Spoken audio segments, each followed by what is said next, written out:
Hello everyone. In this video, I will show you how to prepare a journal entry, general journal entry. This is the shape, the format. So we have the date when the transactions occurs, the account. We have a debit account. You put it on the very left here. We have a credit, okay, and we have to put the amount here on debit, and we have to put the amount here on credit. Okay, remember that debit account includes assets, expenses, and dividends. Credit accounts include liabilities and equities and revenues.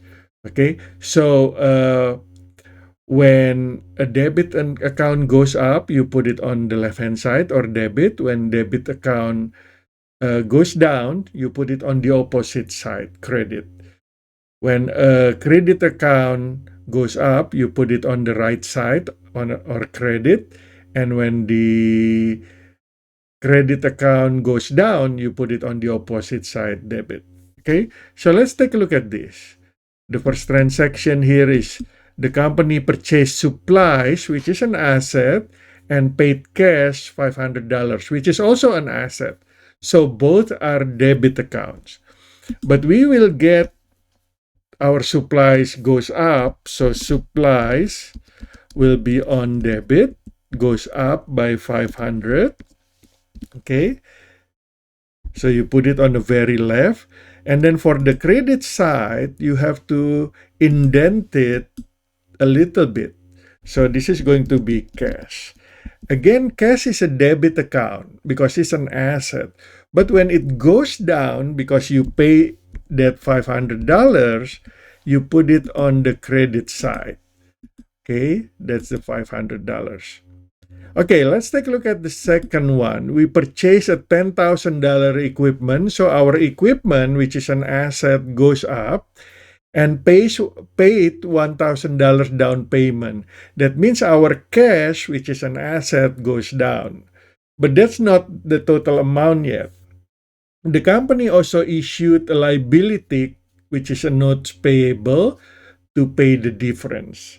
That's a liability, which is a credit account, but because the liability goes up as a result of these transactions, so you want to put it on the credit side. Okay, so again, we're going to have an equipment, which is an asset, and it goes up by $10,000. Okay, and then cash will go down by $1,000 for the down payment. And you see they're not balanced yet. In accounting equation, left-hand side has to be the same as the right-hand side. So there is one more thing missing here, which is a notes payable, a promise to pay the $9,000 in the future. So notes payable, $9,000. Now they're balanced. The left-hand side is 10,000 and the right-hand side is 10,000. Debit equals credit.